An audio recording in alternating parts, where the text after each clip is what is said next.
Hello everyone, welcome to परचम classes. तो हमारी इकोनॉमिक्स के जो सीरीज चल रही है इसे कंटिन्यू करते हैं। लास्ट वीडियो में हमने डिस्कस किया था अबाउट द इंडियन एग्रीकल्चर, क्योंकि बहुत इंपॉर्टेंट टॉपिक है हमारे प्रीलिम्स के लिए भी और हमारे मेंस के लिए भी। थोड़ी सी आपको हिस्ट्री जो है वो मैंने लास्ट वीडियो में बताई थी अबाउट द इंडियन एग्रीकल्चर। चलिए आगे स्टार्ट करते हैं। आज Indian agriculture from post independence से लेकर अप टू ग्रीन रेवोल्यूशन तक का समझेंगे। और ग्रीन रेवोल्यूशन से आने से पहले क्या क्या हमने छोटी छोटी जो थी अचीवमेंट्स या फिर कौन कौन सी छोटी छोटे हमने स्कीम्स लॉन्च की थी कि ग्रीन रेवोल्यूशन ना ला पाई। तो ये पूरा का पूरा कंसेप्ट समझते हैं, आराम से समझेंगे, कोई ज्यादा जल्दी नहीं है, क्योंकि एक बार ये सारे के सारे प्रोजेक्ट्स हमें समझ आ जाएंगे कौन कौन सी स्कीम्स गवर्नमेंट लेकर आई। फॉर एग्जाम्पल हमारे पास स्कीम हो जाएगी that is IADP, intensive agriculture development program. Similarly IAAP, intensive agriculture area program. अब आपको क्रोनोलॉजी लगाने को आ जाएगी तो आप समझ नहीं पाएंगे कि ये पहले कौन सा हुआ था, बाद में कौन सा हुआ था। क्यों गवर्नमेंट जो है पोस्ट इंडिपेंडेंस 1947 से लेकर 1965, 66, 67 तक का वेट करती रही, उन्होंने ग्रीन रेवोल्यूशन पहले क्यों नहीं किया। तो ये सारा समझेंगे आज के टॉपिक में। चलिए शुरू करते हैं इंडियन एग्रीकल्चर, और इंडियन एग्रीकल्चर समझेंगे फ्रॉम 1947।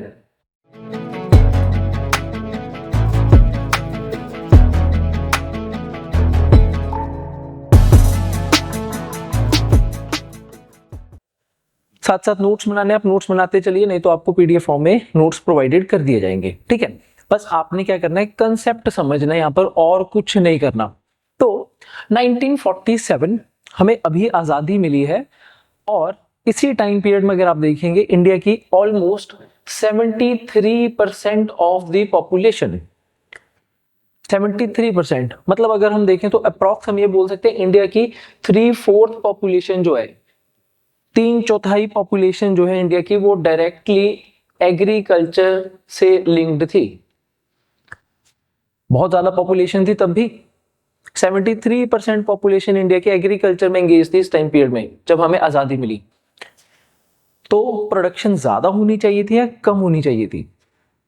आप तो ये सोचेंगे सर इतने ज्यादा लोग हैं, अगर वो एग्रीकल्चर में है तो प्रोडक्शन ज्यादा होनी चाहिए थी, हमें तो फूड शॉर्टेज नहीं चाहिए थी हमारे पास। तो बट प्रॉब्लम थी यहाँ पे, प्रॉब्लम ये थी कि 1947 के ऑनवर्ड्स जब हमें आजादी मिली है, उससे पहले भी ब्रिटिश रूल में भी इंडिया में प्रोडक्शन प्लस प्रोडक्टिविटी, दोनों वर्ड्स पर थोड़ा ध्यान दीजिएगा, प्रोडक्शन और प्रोडक्टिविटी दोनों ही कम थे। और ऐसा कुछ नहीं हो कि हमें आजादी के बाद ये प्रोडक्शन कम मिली है, प्रोडक्टिविटी कम मिली है, ब्रिटिश रूल के टाइम पीरियड में ही ये थी। और इसके पीछे मेन रीजन ये है due to the deindustrialization policy of Britishers. Britishers की कुछ ऐसी पॉलिसीज थी जो हम मॉडर्न हिस्ट्री में पढ़ते हैं कि कैसे ब्रिटिशर्स ने इंडिया को सिर्फ एक रॉ इंपोर्टिंग जो है, रॉ मटेरियल इंपोर्टिंग कंट्री बना दिया, जिसकी वजह से इंडिया में ना ही कोई बड़ी इंडस्ट्री थी। इंडिया सिर्फ और सिर्फ क्या करते थे, यहाँ पर एग्रीकल्चर ही किया जाता था, रॉ मटेरियल लंदन सेंड किया जाता था, वहां से फिनिश प्रोडक्ट्स जो है वो इंडिया आते थे। अब आप बोलोगे कि सर मतलब एग्रीकल्चर तो था, लेकिन एग्रीकल्चर कैसा था? एग्रीकल्चर बहुत ज्यादा प्रिमिटिव था। प्रिमिटिव मतलब ट्रेडिशनल वे में, कोई नई टेक्नोलॉजी नहीं है इंडिया के पास, इंडियन के फार्मर्स के पास पुराने जमाने के हल चल रहे हैं, वही चल रहे हैं, उसी वजह से प्रोडक्शन लो है, प्रोडक्टिविटी लो है। और यही चीज हमें विरासत में मिलेगी जब हमें आजादी मिली। अब इतनी बड़ी पॉपुलेशन जिसकी 73% पॉपुलेशन एग्रीकल्चर में ही है, लेकिन वहां पर अभी भी प्रोडक्शन लो है, प्रोडक्टिविटी कम है। तो क्या किया जाए? फोकस किया जाना चाहिए। सबसे इंपॉर्टेंट चीज क्या है? आपके जो पॉपुलेशन है, पॉपुलेशन का फूड सिक्योरिटी होनी चाहिए हमारे पास। तो यही हमारे इंडिपेंडेंस के बाद जो इंपॉर्टेंट लीडर्स हैं वो भी इसके ऊपर फोकस करेंगे। तो आप देखते हैं, हम आगे भी पढ़ेंगे इकोनॉमिक्स में फर्स्ट 5 ईयर प्लान। ये 5 ईयर प्लान का जो कंसेप्ट है, इंडिया ने उस टाइम पीरियड में भी रशिया नहीं था तो यूएसएसआर था, यूएसएसआर से अडॉप्ट किया हमने कि 5 ईयर प्लान होंगे कि अगले 5 साल तक क्या क्या प्लानिंग होनी चाहिए, किस पर फोकस होना चाहिए, किस पर फोकस नहीं होना चाहिए। तो फर्स्ट 5 ईयर प्लान आजादी के बाद जो हम स्टार्ट करेंगे after independence, that will start from 1951 और ये चलेगा 56 तक। अभी नया नया देश आजाद हुआ है तो क्या करना चाहिए? सबसे इंपॉर्टेंट चीज, खाना खिलाओ। प्रोडक्शन इंक्रीज करनी चाहिए। इसी वजह से आप देखेंगे दैट फर्स्ट 5 ईयर प्लान में सबसे ज्यादा फोकस पर जो चीज रखी गई थी दैट वाज एग्रीकल्चर। एग्रीकल्चर के ऊपर सबसे ज्यादा फोकस किया गया। फर्स्ट 5 ईयर प्लान एग्रीकल्चर पर फोकस किया गया। लेकिन अब यहाँ पे प्रॉब्लम आएगी, आपने एग्रीकल्चर के ऊपर जो है वो फोकस किया, लेकिन आपने शॉर्ट टर्म के लिए कुछ नहीं किया। मींस शॉर्ट टर्म होना चाहिए था मेरे पास, अगर आप जल्दी से जल्दी इंडिया में प्रोडक्शन इंक्रीज कर देते, प्रोडक्शन इंक्रीज हो जाती तो जल्दी से जल्दी हम बाहर से इंपोर्ट ना करते चीजें, हमारे यहाँ पे फूड क्राइसिस ना होता, फूड शॉर्टेज ना होती। लेकिन गवर्नमेंट ने ये गलती कर दी। फर्स्ट 5 ईयर प्लान में हमने एग्रीकल्चर पर फोकस किया, लेकिन इंडिया में प्रोडक्शन इंक्रीज करने के ऊपर फोकस नहीं किया, रादर देन हमने कुछ लॉन्ग टर्म स्टेप्स ले लिए।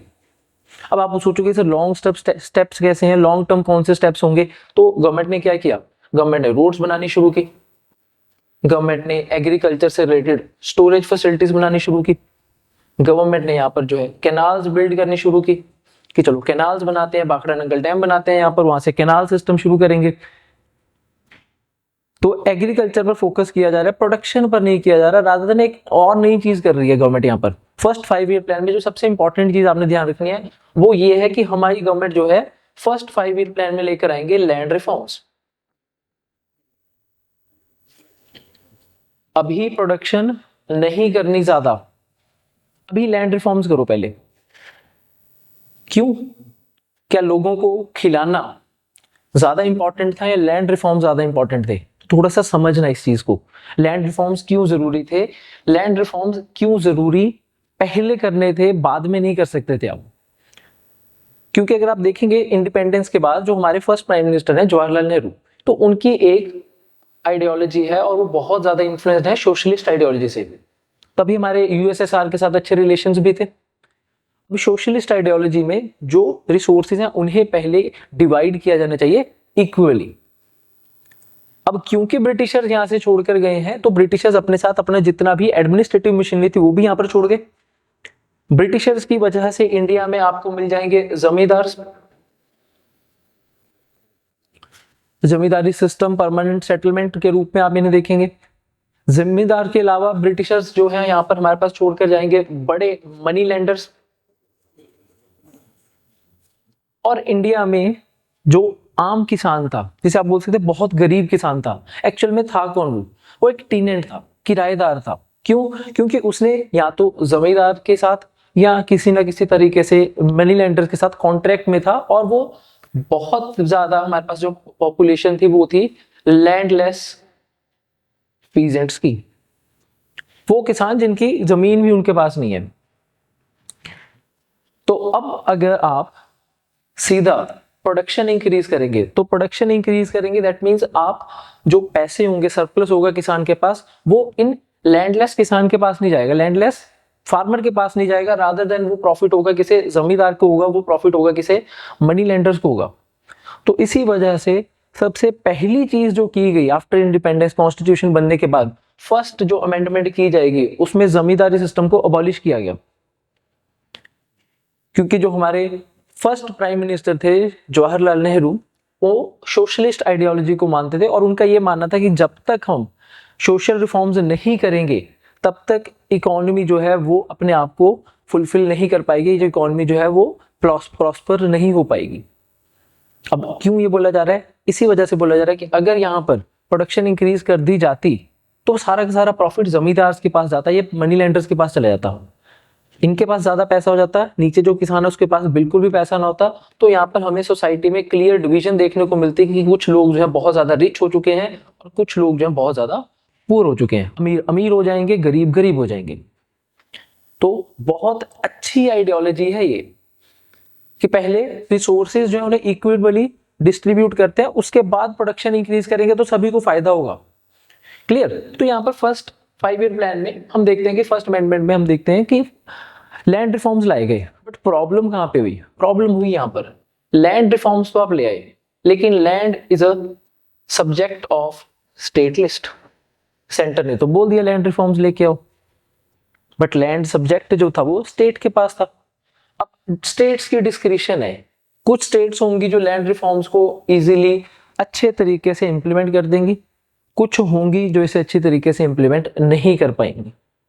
वो आगे मैं आपको नेक्स्ट क्लास में जरूर बताऊंगा कि कौन सी स्टेट्स हैं जहां पर प्रॉपर तरीके से लैंड सीलिंग की गई, जहां पर लैंड सीलिंग, लैंड रिफॉर्म्स किए गए, जिसकी वजह से वहां पर आपको इकोनॉमिक प्रोस्पेरिटी, एग्रीकल्चर अच्छा होता हुआ मिलेगा।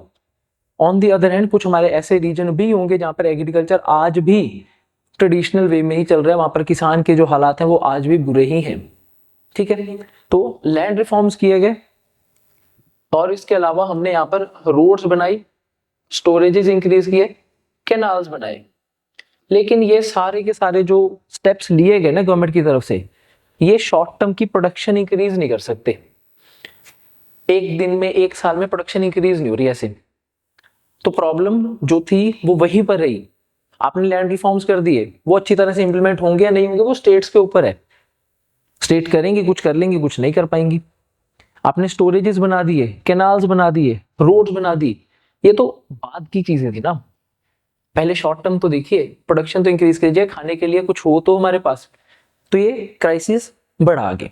क्लियर। तो 1951 में हमारे पास जो फर्स्ट 5 ईयर प्लान था, इसमें एग्रीकल्चर के ऊपर जो है वो फोकस किया गया। क्योंकि एग्रीकल्चर एक ऐसा सब्जेक्ट है जिसके ऊपर आपको शॉर्ट टर्म में बहुत ज्यादा प्रॉफिट नहीं देखने को मिलेगा, सक्सेस नहीं देखने को मिलेगी एग्रीकल्चर में कि आज किया कल को मेरे एग्रीकल्चर में प्रॉफिट देखने को मिल गया, प्रोडक्शन बहुत ज्यादा होगी। नहीं, टाइम चाहिए, लॉन्ग पीरियड चाहिए। तो यहीं पर गड़बड़ हो जाएगी। फर्स्ट 5 ईयर प्लान एग्रीकल्चर के रिलेटेड था, बहुत ज्यादा सक्सेस नहीं देखने को मिल रही थी, प्रोडक्शन इंक्रीज नहीं हुई, तो गवर्नमेंट ने सेकेंड 5 ईयर प्लान अपना चेंज कर लिया। अब सेकेंड 5 ईयर प्लान में गवर्नमेंट जो है वो चेंज कर देगी, एग्रीकल्चर से फोकस हटा दिया, किसकी तरफ, सीधा ले चलो हैवी इंडस्ट्रीज की तरफ। हो गई प्रॉब्लम स्टार्ट यहीं से। जो एक प्रॉब्लम है प्रोडक्शन इंक्रीज करने की, वो फर्स्ट 5 ईयर प्लान ने खत्म नहीं की। सेकेंड 5 ईयर प्लान में क्योंकि वो प्रॉब्लम खत्म नहीं हुई, तो चलो अब नई प्रॉब्लम भी लेके आते हैं, हैवी इंडस्ट्रीज पे चलते हैं। बट क्या एग्रीकल्चर सरप्लस हो रहा है? एग्रीकल्चर सरप्लस तो अभी भी नहीं हो रहा, प्रोडक्शन तो इंक्रीज अभी भी नहीं हो रही। तो गवर्नमेंट ने यहाँ पे जो है एक, अब कह सकते हैं कि एक छोटी सी गलती की, हैवी इंडस्ट्रीज पर चले गए, एग्रीकल्चर के ऊपर जो आपने प्रॉब्लम जो चल रही थी प्रोडक्शन वाली, उसे नजरअंदाज कर दिया। अब चलते हैं आगे। सेकेंड 5 ईयर प्लान हमारा चलेगा फ्रॉम 1956 टू 61, ये चल रहा है। इसी टाइम पीरियड में ना 56 से लेके 61 के बीच में दुनिया में कुछ चेंजेस आ रहे हैं। दुनिया में कौन से चेंजेस आ रहे हैं? अब दुनिया में कुछ चेंजेस ऐसे आ रहे हैं, फॉर एग्जांपल हमारे पास एक मैक्सिको के साइंटिस्ट हैं जिनका नेम है नॉर्मन बोरलॉग। मैक्सिको के साइंटिस्ट हैं नॉर्मन बोरलॉग, और इन्होंने एक हाई यील्ड वैरायटी सीड्स तैयार किए हैं। किसके सीड्स तैयार किए हैं? व्हीट के तैयार किए हैं। व्हीट के एक अच्छी क्वालिटी के सीड्स तैयार किए हैं, जिनसे अगर आप प्रोडक्शन करेंगे, खेती करेंगे, एग्रीकल्चर करेंगे, सो ये व्हीट जो है आपको 2 से लेके 3, 2 to 3 टाइम्स ज्यादा प्रोडक्शन यहां पर आपकी हो सकती है। क्लियर हुआ? ये सब कुछ जो चल रहा है ये हमारा 1957 के अराउंड चल रहा है। सेकेंड 5 ईयर के टाइम पीरियड में ये सब चीजें हो रही हैं वर्ल्ड में। एक नई क्वालिटी के सीड्स बन चुके हैं, जिनसे अगर आप यूज करेंगे तो आप 2 से 3 गुना आपकी प्रोडक्शन इंक्रीज हो जाएगी। बस प्रॉब्लम है यहाँ पे, ये जो सीड्स है ना, ये जो व्हीट है, ये जो high quality high yield wheat seeds हैं, हाई यील्ड वैरायटी सीड्स जो हैं, इन्हें यूज करने के लिए, प्रोडक्शन इंक्रीज करने के लिए आपको चाहिए फर्टिलाइजर्स। सेकेंड चीज जो चाहिए वो चाहिए इन्हीं सीड्स को वाटर की अवेलेबिलिटी। वाटर की अवेलेबिलिटी दे दो, फर्टिलाइजर्स डाल दो, आपकी ये जो प्रॉब्लम है प्रोडक्शन की ये सारी खत्म हो जाएगी। किसी को बोलने की जरूरत नहीं है कि हमें जो है इंपोर्ट चाहिए, हमें एड चाहिए, हमें जो है अनाज दीजिए, हमारी इतनी बड़ी पॉपुलेशन है, इसे फीड करना है। क्यों मैं ये बोल रहा हूँ? क्योंकि ये सारी चीजें हो रही थी। अगर थोड़ा सा पीछे चलते हैं ना, यहाँ पर हम 1950s के चलते हैं टाइम पीरियड में, 1950 से लेकर 1957 के अराउंड चलते हैं, तो ये चीजें इंडिया कर रहा था। 1950s यूएस अभी तक जो है इंडिया का बहुत बड़ा अलाई नहीं है। यूएस के वैसे भी हमारे साथ अच्छे रिलेशन नहीं थे, क्योंकि हमारी जो सोशलिस्ट आइडियोलॉजी है फर्स्ट प्राइम मिनिस्टर की, जिसकी वजह से इंडिया के यूएसएसआर के साथ अच्छे रिलेशन है, यूएस के साथ अच्छे रिलेशन नहीं है। बट प्रॉब्लम कहां पर हो रही है, प्रॉब्लम यहां पर हुई, रशिया एक कम्युनिस्ट नेशन था, रशिया को देखते देखते ही 1950s 1952 और 52 ऑनवर्ड्स जो है चाइना भी एक कम्युनिस्ट नेशन बन गया। तो एशिया में सबसे बड़ी पावर रशिया, रशिया के बिल्कुल नीचे चाइना, चाइना जो है वो बन गया कम्युनिस्ट, लाल निशान आ गया चाइना के ऊपर, लाल झंडे आ गए चाइना में। अब अमेरिका के लिए प्रॉब्लम है कि अगर रशिया भी कम्युनिस्ट है, चाइना भी कम्युनिस्ट है, रशिया के अलाय कौन है, इंडिया, तो इंडिया के ऊपर भी, क्योंकि इंडिया में फूड क्राइसिस है, तो कहीं ये ना हो कि इंडिया भी कम्युनिस्ट आइडियोलॉजी को एक्सेप्ट कर ले। तो ऑल्दो इंडिपेंडेंस के बाद अमेरिका कभी भी इंडिया का फ्रेंड नहीं था, अब 1952 के बाद अमेरिका आएगा इंडिया की हेल्प के लिए। और हेल्प क्यों की जाए, क्योंकि उसके पर्सनल इंटरेस्ट है यहाँ पर, वो हमें क्लियरली दिख रहा है कि कहीं इंडिया कम्युनिस्ट ना बन जाए, तो इंडिया को थोड़ी थोड़ी सी एड देनी पड़ेगी। और वो एड कैसे दी जाएगी, तो ये एड दी जाएगी in the form of wheat, ठीक है। तो 1954, क्योंकि अब अमेरिका को डर हो गया कहीं इंडिया जो है वो कम्युनिस्ट ना बन जाए, तो इंडिया कम्युनिस्ट बन गया फिर तो सारे ही कम्युनिस्ट बन जाएंगे, एशिया सारा ही सारा चला जाएगा। तो क्या किया जाए, इंडिया की हेल्प करते हैं। तो 1954 में अमेरिका जो है वो लेकर आएगा PL 480 एक्ट।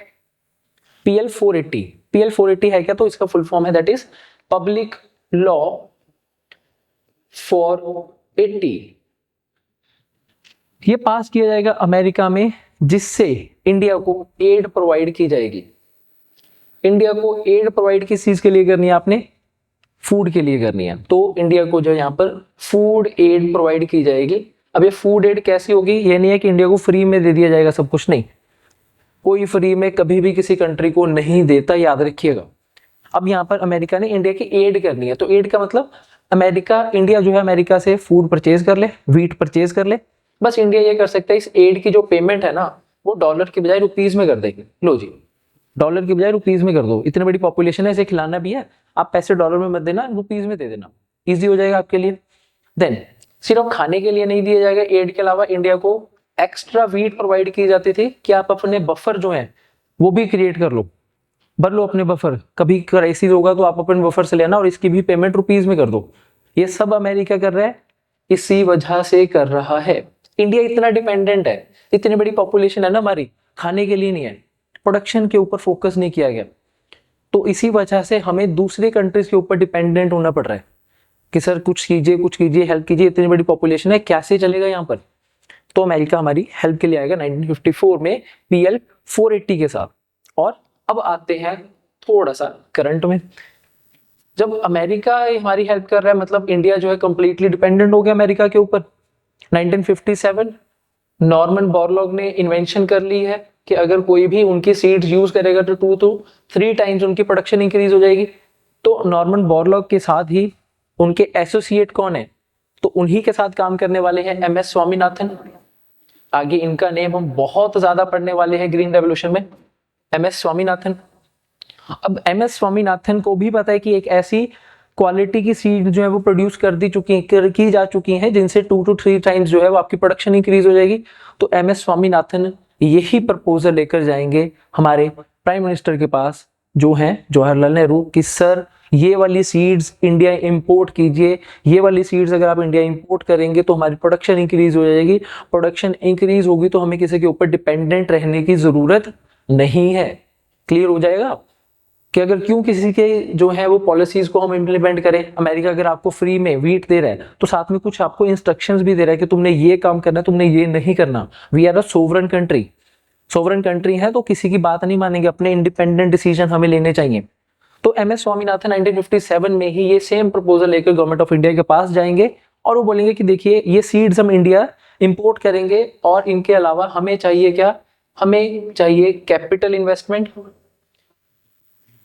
कैपिटल इन्वेस्टमेंट किस रूप में, एग्रीकल्चर में कैपिटल इन्वेस्टमेंट, क्योंकि नॉर्मन बोरलॉग बोल चुके हैं ये सीड्स आपको 2 to 3 टाइम्स ज्यादा प्रोड्यूस देंगी अगर आप इसे क्या देंगे, फर्टिलाइजर्स प्रोवाइड करेंगे।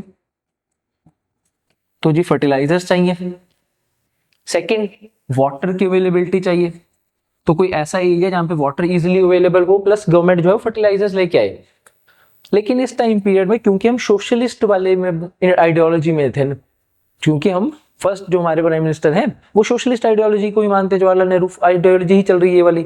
तो हमने MS स्वामीनाथन का ये वाला प्रपोजल जो है एक्सेप्ट नहीं किया। उनका ये मानना था कि जब तक इंडिया में कंप्लीट तरीके से लैंड रिफॉर्म्स नहीं हो जाएंगे तब तक इंडिया में ग्रीन रेवोल्यूशन मत लेके आना, वरना जो है अमीर ज्यादा अमीर हो जाएंगे, गरीब ज्यादा गरीब हो जाएंगे, सोसाइटी में डिफरेंशिएशन बढ़ जाएगी। कुछ लोगों के हाथ में अगर सारी की सारा लैंड होगा ना और वहां पे सरप्लस हो जाएगा ग्रीन रेवोल्यूशन से, उनकी प्रोडक्शन ज्यादा होगी तो बहुत अमीर हो जाएंगे। Rich will get more richer and poor will get more poorer. तो इस वजह से ये प्रपोजल जो है वो कैंसल आउट किया गया, जो कि पहले हम ग्रीन रेवोल्यूशन ला सकते थे, ऑलमोस्ट 10 साल पहले ले आते हम ग्रीन रेवोल्यूशन, बट सही भी किया। काफी ऐसी कंट्रीज हैं जिन्होंने ग्रीन रेवोल्यूशन ने अपनी प्रोडक्शन ज्यादा इंक्रीज कर दी, जल्दी इंक्रीज कर दी, और वहां पर उन्होंने लैंड रिफॉर्म्स नहीं किए। एग्जाम्पल बताएं तो हमारे ही साथ जो इनकी इंडिपेंडेंस हुई थी पाकिस्तान ने भी यही गलती की थी, उन्होंने अपनी प्रोडक्शन इंक्रीज कर ली लेकिन लैंड रिफॉर्म्स नहीं किए। तो आज आप देखेंगे पाकिस्तान में ना दो तरीके के आपको सिटीजन्स मिलेंगे, एक जो बहुत ज्यादा अमीर है और दूसरे जो बहुत ज्यादा गरीब है, जो इस चीज के लिए जो है फाइट कर रहे हैं कि जो यहाँ पर आपको आटा मिलता है खाने के लिए वो 120 रुपए किलो रखा है। दूसरे बोल रहे नहीं, पाकिस्तान में सब कुछ मिलता है, कोई यहाँ पे इन्फ्लेशन नहीं है, कोई महंगाई नहीं है। ये इसी वजह से हुआ क्योंकि वहां पे प्रोडक्शन जब इंक्रीज हुई तो कुछ लोगों के हाथ में लैंड था। क्लियर हुआ? चले आगे। चलिए, तो यहाँ पर 1957 में MS स्वामीनाथन का ये वाला जो पूरा का पूरा प्रपोजल था इसे कर दिया गया कैंसिल कि सर अभी रुक जाओ, एक बार लैंड रिफॉर्म्स होने दो, यही प्रपोजल आपका वापस लेके आएंगे, टेंशन मत लो, प्रोडक्शन इंक्रीज करेंगे तब तक जब तक लैंड रिफॉर्म्स कंप्लीटली हम इंप्लीमेंट नहीं कर पा रहे। देन तो आगे चलते हैं 1957 में MS स्वामीनाथन का ये वाला प्रपोजल हमने थोड़ा सा रिजेक्ट कर दिया, एक्सेप्ट नहीं किया। 58 में गवर्नमेंट जो है वो पहुंच जाएगी एक ऑर्गेनाइजेशन के पास जिसका नाम है फोर्ड फाउंडेशन। अब फोर्ड फाउंडेशन क्या है? तो फोर्ड फाउंडेशन एक थिंक टैंक है, अमेरिका का थिंक टैंक है। गवर्नमेंट जो है अप्रोच करेगी फोर्ड फाउंडेशन के कि आप बताइए इंडिया में प्रोडक्शन इंक्रीज कैसे की जाए, कोई तो हल बताइए, तो कैसे इंक्रीज की जाए। तो फोर्ड फाउंडेशन जो है वो दो सजेशंस देंगे। सबसे पहली सजेशन कि गवर्नमेंट ऑफ इंडिया जो है वो कैपिटल इन्वेस्टमेंट करे अपने एग्रीकल्चर में। कैपिटल इन्वेस्टमेंट तो करो, कोई कैपिटल इन्वेस्टमेंट आप करेंगे तभी तो ये चीजें हो पाएंगी। सेकंड, कैपिटल इन्वेस्टमेंट करने के बाद आप क्या कीजिए, यहाँ पर जो है अपनी स्टोरेज फैसिलिटीज जो हैं उन्हें इंक्रीज कीजिए। ठीक है, अभी इन्होंने कोई बात नहीं की कि आप फर्टिलाइजर्स लीजिए, वो हाई क्वालिटी के सीड्स लेके आइए, नहीं, वो कह रहे हैं कि कैपिटल इन्वेस्टमेंट करो, ज्यादा से ज्यादा पैसे लगाओ तो हो जाएगा। तो गवर्नमेंट को लगा कि हाँ अगर ये बोल रहे हैं ऐसा ही होगा तो हो भी सकता है। तो गवर्नमेंट ने क्या किया, 1958 में इसी चीज को इंप्लीमेंट करने की कोशिश की कि यार जैसे इन्होंने बोला ना वैसे ही करते हैं। तो गवर्नमेंट ने स्टार्टिंग में 7 डिस्ट्रिक्ट्स पकड़े, बहुत पूरे इंडिया को नहीं लिया, सिर्फ 7 डिस्ट्रिक्ट लिए। 7 डिस्ट्रिक्ट में गवर्नमेंट कह रही है कि हम क्या करेंगे, यहाँ पर आपको कैपिटल इन्वेस्ट करेंगे, पैसे लगाते हैं, प्रोडक्शन इंक्रीज करने की कोशिश करते हैं। इन सिर्फ 7 डिस्ट्रिक्ट्स की सिर्फ 7 डिस्ट्रिक्ट्स हैं। ठीक है, तो इस पूरे प्रोग्राम को जब 1958 में 7 डिस्ट्रिक्ट्स में एग्रीकल्चर इंक्रीज करने की बात की जाएगी, इसे एक प्लान बोला जाता है जिसका नेम है IADP। IADP फुल फॉर्म आप लिख सकते हैं intensive agriculture development program. Green revolution आने से पहले इंटेंसिव एग्रीकल्चर डेवलपमेंट प्रोग्राम सिर्फ 7 डिस्ट्रिक्ट्स में लॉन्च किया जाएगा। अब 7 डिस्ट्रिक्ट्स हैं तो 7 डिस्ट्रिक्ट्स में प्लस ये वो टाइम पीरियड है जब इंडिया में बहुत बढ़िया मॉनसून देखने को भी मिल रहा है। ठीक है, 58, 59 ये वो टाइम पीरियड है जब इंडिया में अच्छा मॉनसून था। तो IADP जो है वो लॉन्च किया जाएगा, 7 डिस्ट्रिक्ट्स में लॉन्च किया गया, कैपिटल इन्वेस्टमेंट की गई, गवर्नमेंट जो है वो सपोर्ट कर रही है फार्मर्स को और इसे सक्सेसफुल भी हो जाएगा। गवर्नमेंट बहुत खुश है कि ये बढ़िया हो गया, सिर्फ 7 डिस्ट्रिक्ट्स में हमने एक प्रोजेक्ट शुरू किया था और वहां की प्रोडक्शन इंक्रीज हो गई 1 साल में। तो क्या किया जाए इसे, तो अगर आप गवर्नमेंट में होते तो आप बोलते हैं कि 7 डिस्ट्रिक्ट्स में इसे इंक्रीज करते हैं, तो चलो जी इंक्रीज कर देते हैं। तो अब 7 डिस्ट्रिक्ट से इंक्रीज करके इसे लेकर चलते हैं 114 डिस्ट्रिक्ट्स में। सेकंड फेज आ जाएगा IADP का, जब 7 डिस्ट्रिक्ट से इंक्रीज करके इसी प्रोग्राम को कैपिटल इन्वेस्टमेंट की जाएगी एग्रीकल्चर में और लॉन्च किया जाएगा 114 114 114 डिस्ट्रिक्ट्स में लॉन्च किया जाएगा, तब इस प्लान को बोला जाएगा IAAP, intensive agriculture area program, intensive agriculture area program. और ये भी नेक्स्ट ईयर ही आ जाएगा, इसके बाद 58 के बाद 59 में आ जाएगा IAAP। क्लियर हुआ। और 1959 अगेन वो ईयर था जब बहुत बढ़िया मॉनसून था, तो गवर्नमेंट बहुत अगेन खुश हो गई कि यार ये तो मजे आ गए, ग्रीन रेवोल्यूशन लाने की जरूरत नहीं पड़ी, कोई फर्टिलाइजर्स मंगाने की जरूरत नहीं पड़ी, कुछ करने की जरूरत नहीं पड़ी, हमारे तो यही प्रोग्राम्स जो है वो क्या हो गए, इजिली हम इनसे इजी हो चुके हैं, मतलब हमारी प्रोडक्शन जो है वो इंक्रीज हो गई। बट गवर्नमेंट को अभी तक ये नहीं पता था कि आपकी प्रोडक्शन इंक्रीज इसलिए हो रही है क्योंकि एक तो बहुत छोटे लेवल पर हो, सेकंड मॉनसून के ऊपर डिपेंडेंट है हम। ये गलती मत कर लेना, मॉनसून इस साल बढ़िया है, अगले साल बढ़िया, अगले साल अगर ना हुआ तो अल नीनो ला नीना, ये सब पढ़ेंगे ज्योग्राफी में, अभी इकोनॉमिक्स में आ जाते हैं। तो यही गड़बड़ आगे होने वाली है इंडिया की गवर्नमेंट के साथ। तो IAAP ये भी सक्सेसफुल था 114 डिस्ट्रिक्ट्स में, 7 डिस्ट्रिक्ट्स में IADP ये भी सक्सेसफुल था। बट अब आने वाला है वो टाइम पीरियड जिससे हमारी प्रोडक्शन और ज्यादा डिक्रीज होगी। अब ये कुछ टाइम पीरियड के लिए प्रोडक्शन थोड़ी सी इंक्रीज हुई, थोड़ी सी इंक्रीज इन द सेंस कि हम क्या कर रहे हैं, इंपोर्ट थोड़े कम कर रहे हैं, ठीक है। बट इंपोर्ट कम इतने भी नहीं कर रहे कि बाहर से इंपोर्ट कुछ नहीं कर रहे, इंपोर्ट तो बहुत ज्यादा कर रहे हैं, बस उसकी थोड़ी सी क्वांटिटी, आप कह सकते हैं 10% हमने इंपोर्ट कम करना शुरू किया यहाँ पर। बट प्रॉब्लम स्टार्ट कहाँ पर होगी, प्रॉब्लम स्टार्ट होगी अब 1965-64 में। 1965 क्यों है इंपॉर्टेंट, तो इंपॉर्टेंट इसी वजह से 1965 सबसे इंपॉर्टेंट यहाँ पर इंडिया पाकिस्तान वॉर, इंडो पाक वॉर। तो एक तो पूरा का पूरा हमारा नेशन जो है वो वॉर पर है।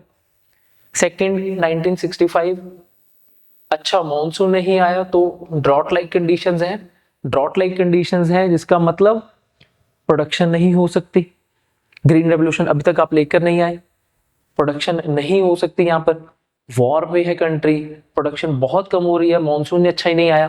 प्लस जब आप इंडिया और पाकिस्तान की वॉर थी यहाँ पर, तो पाकिस्तान का एक अलाय था जिसका नेम है यहाँ पर 65 के वॉर में, दैट इज US। अब हमें पता चलेगा कि क्यों हमें ग्रीन रेवोल्यूशन जल्दी से जल्दी लानी पड़ेगी, क्योंकि वही US जो 1954 में इंडिया को बफर्स में वीट दे रहा था प्रोक्योर करने के लिए, और इंडिया को कह रहा था इसकी पेमेंट आप रुपीज में कीजिए। जब 1965 की वॉर आई और US जो है पाकिस्तान के लाई है, ये सारी की सारी एड US ने तब 1965 में बंद कर दी, पूरी की पूरी एड कि हम आपको एक भी अनाज का दाना नहीं देंगे इंडिया ले जाने के लिए। तो इंडिया के लिए बहुत बड़ा क्राइसिस है यहाँ पर। अब क्या किया जाए, इतनी बड़ी पॉपुलेशन है, इन्हें खिलाएं कैसे, पिलाएं कैसे। तो फाइनली नेगोशिएशंस किए जाएंगे US के साथ कि सर देखिए ह्यूमैनिटेरियन बेसिस के ऊपर इतनी बड़ी पॉपुलेशन है, इतनी बड़ी पॉपुलेशन को खिलाने के लिए आपको हमें जो है ये एड प्रोवाइड करनी ही पड़ेगी। ये वो टाइम पीरियड है जब हमारे second prime minister that is Lal Bahadur Shastri को ये तक बोलना पड़ जाएगा कि इंडियंस जो है हफ्ते में अपनी एक मील स्किप कर दें क्योंकि इंडिया में फूड की शॉर्टेज है। समझ आया क्राइसिस कितना बड़ा क्राइसिस था। एक तो आप लड़ाई में हो, ऊपर से फूड की प्रोडक्शन नहीं है, सोल्जर्स के पास खाना जाएगा या पॉपुलेशन मासिस के पास इतना खाना है ही नहीं, बाहर से इंपोर्ट करना पड़ रहा है। तो US फाइनली ये एड देने के लिए मान जाएगा इंडिया को 1965 के बाद। लेकिन कुछ यहाँ पर US की तरफ से जो है अब क्राइटेरिया लगा दिए गए। अब कौन से क्राइटेरिया, सबसे पहले कि एड लेनी है ले लीजिए, जितना मर्जी वीट ले लीजिए फर्स्ट, जितना मर्जी नहीं मिलेगा, आपको जो एड मिलेगी ये मिलेगी लिमिटेड, जितनी मर्जी नहीं मिलेगी बफर के लिए नहीं मिलेगी, लिमिटेड मिलेगी। मींस कोई बफर यहाँ पर नहीं है आपके लिए, अपने आप बफर नहीं भर सकते। That means ship to mouth, US से जो है वो अनाज आएगा शिप से और सीधा इंडियंस के माउथ में, मुंह में जाएगा, बात खत्म, कोई बफर नहीं होगा। देन इंडिया के लिए और बड़ी प्रॉब्लम, पहले हम ये जो पूरी की पूरी एड थी इसकी पेमेंट कर रहे थे रुपीज में, अब US बोल रहा है कि देखिए रुपीज वाला काम खत्म करते हैं, इसकी पेमेंट आपको करनी पड़ेगी डॉलर में। ये वो कंट्री है जिसकी प्रोडक्शन जीरो हो चुकी होगी क्योंकि ड्रॉट ईयर है, वॉर पे है वो कंट्री, और अब उसे जो है वो क्या करनी पड़ेगी, डॉलर में पेमेंट करनी पड़ेगी, हमारे रिजर्व्स और ज्यादा कम होंगे यहाँ पर। तो फाइनली वो टाइम पीरियड आ गया, Lal Bahadur Shastri second prime minister of India, जो सोचेंगे कि बस अब बाकी काम बाद में हो जाएंगे। वॉर पाकिस्तान की हो गई है खत्म, हैवी इंडस्ट्रीज, बाकी जो भी चीजें हैं उनको बाद में देखेंगे। सबसे पहले फोकस पे क्या रखना चाहिए हमें? सबसे पहले फोकस पे रखते हैं प्रोडक्शन। अब जैसे मर्जी करो, जिसे मर्जी बुलाओ, जल्दी से जल्दी इंडिया में ग्रीन रेवोल्यूशन लेके आनी पड़ेगी। जब तक इंडिया सेल्फ सफिशिएंट नहीं होगा तब तक इंडिया का ये प्रॉब्लम जो है ये चलती रहेगी, तब तक इंडिया बाकी कंट्रीज के ऊपर डिपेंडेंट रहेगा। तो खत्म करो इस चीज को बस। एमएस स्वामीनाथन को यहाँ पर बुलाया जाएगा और 1966-67 में हम देखते हैं ग्रीन रेवोल्यूशन इंडिया में स्टार्ट की जाएगी। तो समझ आया, 1945 से लेकर 1966 जब तक ग्रीन रेवोल्यूशन नहीं आई, इंडिया के साथ चल क्या रहा था। हम चाहते तो बिल्कुल स्टार्टिंग में भी ग्रीन रेवोल्यूशन ला सकते थे, लेकिन बिल्कुल अच्छा किया, क्योंकि अगर स्टार्टिंग में ले आते लैंड रिफॉर्म से पहले तो कुछ लोगों के या कुछ ग्रुप आप कह सकते हैं उनके पास ही पूरा का पूरा यहाँ पर जो है वो सरप्लस हो जाता, उनके पास ही प्रॉफिट जाते और वो बहुत ज्यादा अमीर भी हो जाते। तो डिले किया जब तक लैंड रिफॉर्म्स नहीं आए। फाइनली अब ऐसी सिचुएशन बन चुकी है कि इंडिया को फोर्सफुली जो है वो ग्रीन रेवोल्यूशन लानी पड़ेगी। इसके अलावा अब कोई और रास्ता है ही नहीं। क्लियर? करें आगे ग्रीन रेवोल्यूशन शुरू। चलिए, तो अब ग्रीन रेवोल्यूशन का मैंने पूरा का पूरा बेस तैयार कर दिया कि क्यों जरूरत पड़ी, क्या क्या जरूरत थी। उससे पहले दो प्रोग्राम्स आ चुके हैं, IADP आ चुके हैं हमारे पास, IAAP आ चुका है, वॉर हो चुकी है। वॉर के बाद अब तो हमें क्या करना पड़ेगा? ग्रीन रेवोल्यूशन लानी पड़ेगी। क्लियर? चलिए, तो ग्रीन रेवोल्यूशन शुरू करने से पहले एक छोटी सी आपके लिए इंफॉर्मेशन। अगर आप अपनी NCERTs कोई भी एग्जाम के लिए, रादर UPSC है, स्टेट PCS है, या किसी भी एग्जाम के लिए, क्योंकि NCERTs बेस हैं, तो आप अगर चाहते हैं कि आप अपना बेस क्लियर करें, सारे के सारे कंसेप्ट क्लियर करना चाहते हैं, तो परचम क्लासेस आपके लिए लेके आए हैं स्पेशल NCERT फाउंडेशन बैच। आप NCERT फाउंडेशन बैच में अपने आप को एनरोल कीजिए। बहुत मिनिमल प्राइस के ऊपर है, सिर्फ 499 रुपीज में जो है 499 रुपीज में सॉरी जो है ये बैच आपको मिल जाएगा। इजिली आप इसे बाय कर सकते हैं। और थोड़ी सी इंफॉर्मेशन, अगर आप चाहते हैं कि आपको ज्यादा लग रहा है, इसमें से 250 रुपीज लेस करना चाहते हैं, तो आप Ashmeet, that is my name Ashmeet 250 code use कर सकते हैं, जिसमें आपको 250 रुपीज और लेस हो जाएंगे। अब क्या क्या इस कोर्स में आपको करवाया जाएगा? तो पहले तो पूरी की पूरी NCERTs करवाई जाएंगी फ्रॉम क्लास 6 टू लेके 12 तक। देन आपको इसी में ही जो है वो कंसाइज नोट्स भी प्रोवाइड किए जाएंगे, क्योंकि स्टूडेंट्स की यही रहती है हमेशा से कि सर नोट्स बता दो, कंसेप्ट क्लियर होने चाहिए, नोट्स भी हैं। तो यहाँ पे आपके नोट्स भी दिए जाएंगे, कंसेप्ट भी क्लियर किए जाएंगे, सारे के सारे जो है आपके यहाँ पर सब्जेक्ट्स क्लियर किए जाएंगे from 6 to class 12। Clear? Course जो है आपका स्टार्ट होगा फ्रॉम 4th ऑफ द नवंबर। अगर आप ये अवेल करना चाहते हैं 4999 के ऊपर, तो सिर्फ 15 नवंबर से पहले अवेल कर लीजिए, क्योंकि उसके बाद कोर्स के जो प्राइसेस हैं वापस से रिवाइज किए जाएंगे। डन? डेली आपकी 3.5 आवर्स की क्लासेस होंगी, लाइव क्लासेस होंगी, क्योंकि अभी आप YouTube से हमारे साथ पढ़ रहे हैं तो आपको जनरली कमेंट करना पड़ता होगा अपने डाउट्स के लिए। लाइव सेशन में आपका यही फायदा होगा कि आप इजीली हमें कम्युनिकेट कर सकते हैं, क्लास में ही आपके डाउट्स जो है वो क्लियर कर दिए जाएंगे। क्लियर? चलिए, अब चलते हैं जरा आगे की तरफ। अब हमारा इंपॉर्टेंट टॉपिक जो है वो शुरू हुआ, दैट इज ग्रीन रेवोल्यूशन। किनके टाइम पीरियड में लाया जाएगा green revolution? Second prime minister Lal Bahadur Shastri. Lal Bahadur Shastri के टाइम पीरियड में ग्रीन रेवोल्यूशन लाना पूरा का पूरा बेस हम तैयार कर चुके हैं। अब ग्रीन रेवोल्यूशन में करना क्या आपने? तो MS स्वामीनाथन जी का वही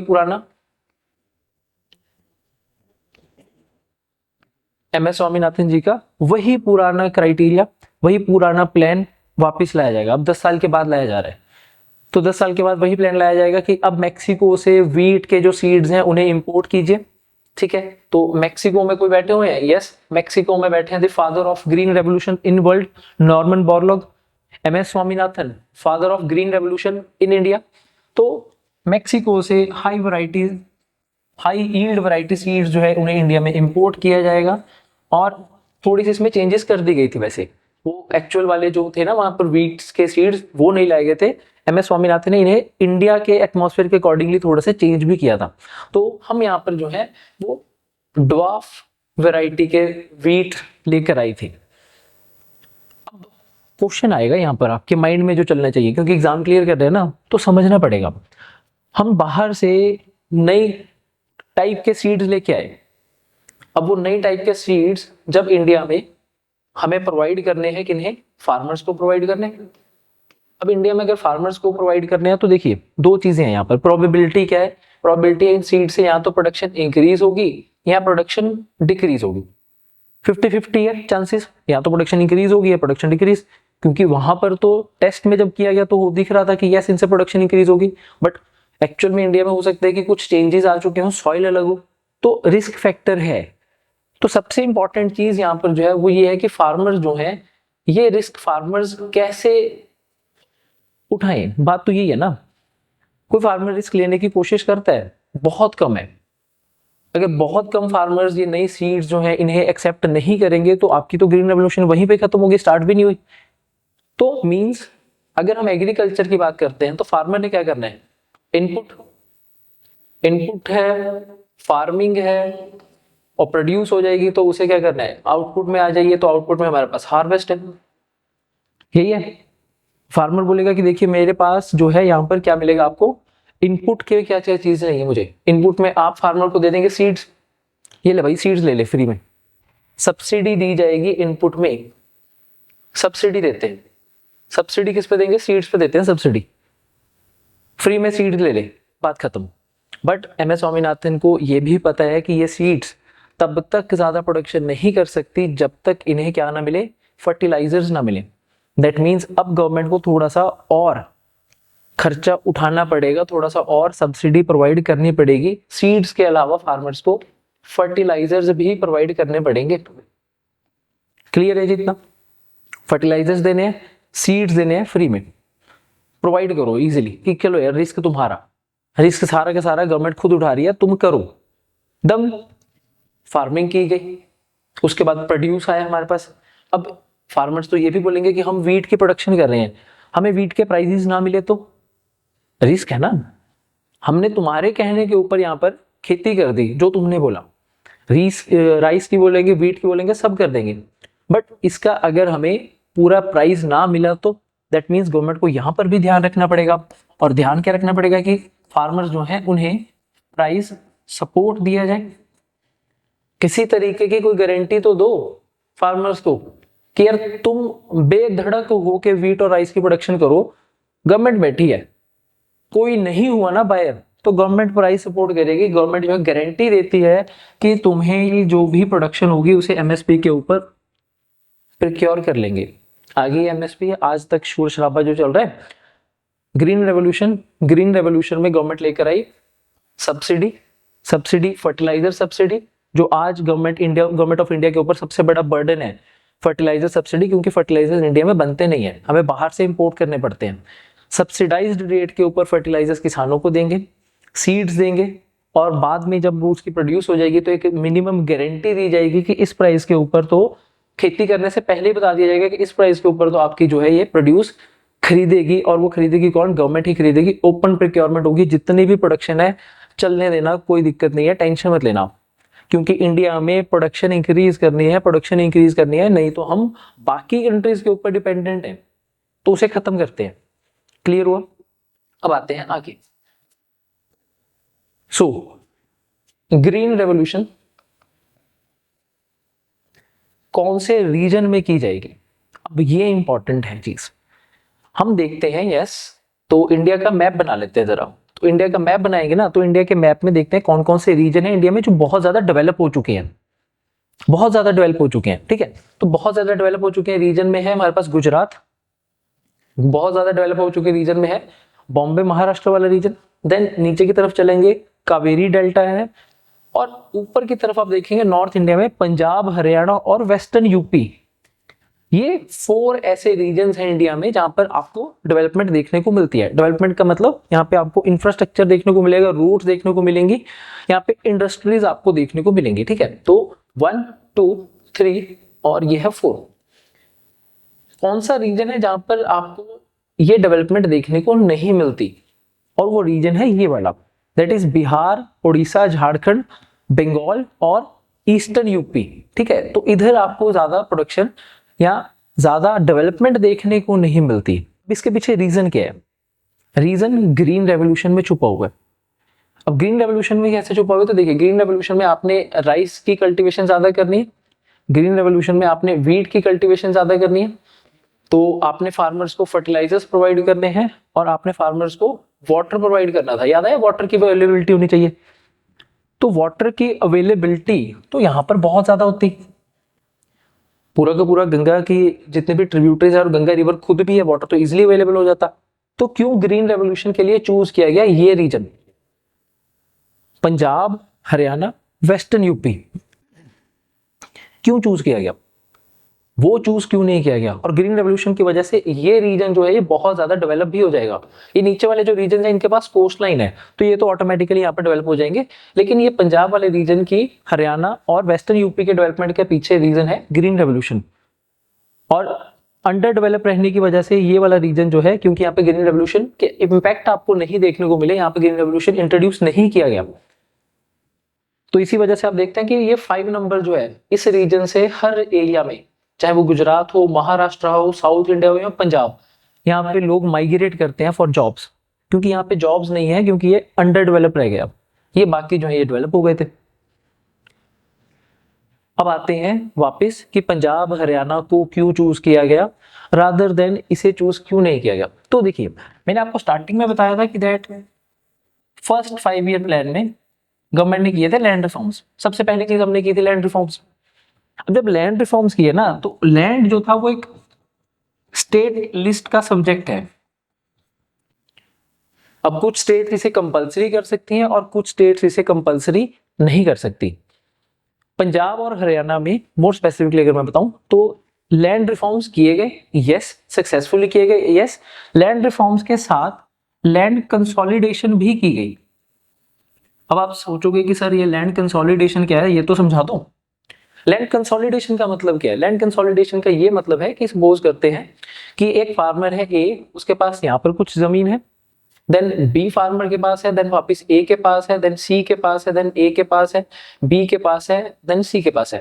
तो फार्मर्स की जो लैंड था वो फ्रेगमेंटेड था, कुछ छोटे छोटे लैंड हर जगह थे।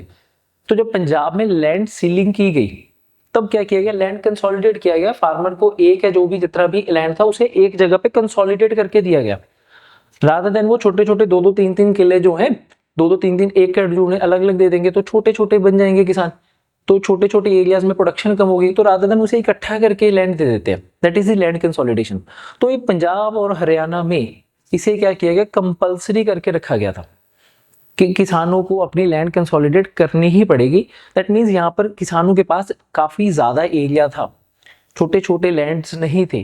जब छोटे छोटे आपके पास फार्म नहीं होंगे, लैंड नहीं होंगे, ज्यादा एरिया होगा तो आपकी प्रोडक्शन भी ज्यादा होगी, इसी वजह से इस रीजन को चूज किया गया। क्लियर? तो इस रीजन को चूज किया गया, प्लस पंजाब एंड हरियाणा में आपको कैनाल्स मिल जाएंगी। फर्स्ट 5 ईयर प्लान में बाकड़ा नंगल प्रोजेक्ट, कैनाल्स बिल्ड की गई थी, वाटर अवेलेबिलिटी है, लैंड कंसोलिडेटेड है, तो इसी वजह से ग्रीन रेवोल्यूशन यहाँ पर इंप्लीमेंट की गई। और ग्रीन रेवोल्यूशन इंप्लीमेंट करने की वजह से यहाँ के जो फार्मर्स थे उनके पास सरप्लस हुआ। जब उनके पास सरप्लस हुआ दैट मीन्स उनकी इनकम इंक्रीज हुई। जब उनकी इनकम इंक्रीज होगी तो ऑटोमेटिकली वो ज्यादा से ज्यादा खर्चा भी करेंगे, एक्सपेंडिचर भी करेंगे। तभी आप देखेंगे कि इंडिया में पंजाब से स्टार्ट हो जाइए तो यहाँ पे फार्मर्स की कंडीशन बहुत बढ़िया है, बहुत बढ़िया कंडीशन है। लेकिन जब आप ईस्ट की तरफ चलना शुरू होंगे ना, मतलब पंजाब हरियाणा से शुरू करने के यहाँ पे पास फार्मर्स के पास गाड़ी मिल जाएगी, फॉर्च्यूनर मिल जाएंगी। और जब आप ईस्ट की तरफ चलना शुरू करेंगे, वेस्टर्न यूपी क्रॉस करेंगे, बंगाल की तरफ चलना शुरू करेंगे, बिहार की तरफ चलना शुरू करेंगे, तो आप देखेंगे कि वहां के किसान अभी भी बहुत ज्यादा सरप्लस में नहीं है, उनकी इनकम बहुत ज्यादा नहीं है। और उसके पीछे मेन रीजन ही यही है, क्योंकि वहां पे ग्रीन रेवोल्यूशन जो इम्प्लीमेंट नहीं कर पाए। तो ये पॉजिटिव आ गया इस रीजन के लिए। अगर आप सपोज कीजिए कि यहाँ पर एग्रीकल्चर हो रहा है तो वहाँ पे रोड्स भी डेवलप होंगी, इंफ्रास्ट्रक्चर भी बनाया जाएगा, स्टोरेज फैसिलिटीज भी बनाई जाएंगी। जब रोड्स बन रही है, इंफ्रास्ट्रक्चर बन रहा है, तो यहाँ पे इंडस्ट्रीज भी आएंगी। तो इसी वजह से ये पूरा रीजन जो था जहाँ पे ग्रीन रेवोल्यूशन लाई गई, तो उससे पूरा का पूरा रीजन जो है वो डेवलप भी हो गया। क्लियर? प्लस फार्मर्स को सब्सिडीज भी प्रोवाइड की जा रही थी, एमएसपी की गारंटी भी दी जा रही थी। तो इस चीज को अब कनेक्ट करो जो लेटेस्ट किसानों के धरने चलते हैं, तो जितने भी फार्मर स्ट्राइक्स होंगी आपको इसी रीजन में मिलेंगी। यहीं के फार्मर्स बोलेंगे कि एमएसपी को है लीगल राइट दिया जाना चाहिए, गवर्नमेंट बोलेगी ये हमें एमएसपी देंगे ही देंगे। क्यों कभी बिहार, बंगाल, ईस्टर्न यूपी की तरफ से ऐसी मूवमेंट्स आपको नहीं मिलेंगी, इसी वजह से नहीं मिलती हैं। क्लियर हुआ? तो ये आज हमने किया फ्रॉम 1947 से लेके ग्रीन रेवोल्यूशन तक का, क्यों लानी पड़ी, क्या थे बेसिस, कौन सा रीजन चूज किया गया, ये सब हमने डिस्कस किया।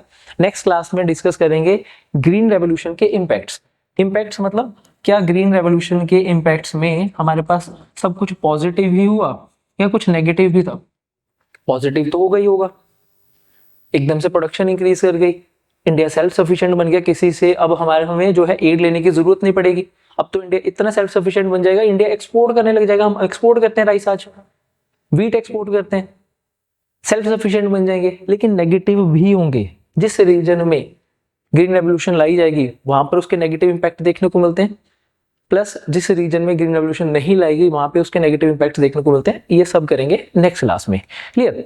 चलिए, तो ये आज ग्रीन रेवोल्यूशन तक का इतना ही करेंगे। और इसके अलावा अगर आपको कंटेंट अच्छा लग रहा है तो आप एनसीईआरटी बैच के अलावा क्या कर सकते हैं, सिंपल इकोनॉमिक्स का बैच जो है वो भी क्या कर सकते हैं, एनरोल कर सकते हैं। वो आपको 1199 में मिलेगा सिर्फ, और जो ये जो पूरे के पूरे चार्जेस हैं 15 नवंबर तक के हैं, उसके बाद रिवाइज कर दिए जाएंगे। अगर आप चाहते हैं 6 क्लास से लेके 12th क्लास तक की एनसीईआरटीज, इकोनॉमिक्स की एनसीईआरटीज पूरे के पूरे कंसेप्ट क्लियर करना चाहते हैं तो आप एनरोल कर सकते हैं परचम के ऊपर। क्लियर? चलिए, तो ये था आज का हमारा ग्रीन रेवोल्यूशन का टॉपिक। तो मिलते हैं नेक्स्ट वीडियो में, तब तक के लिए थैंक यू वेरी मच।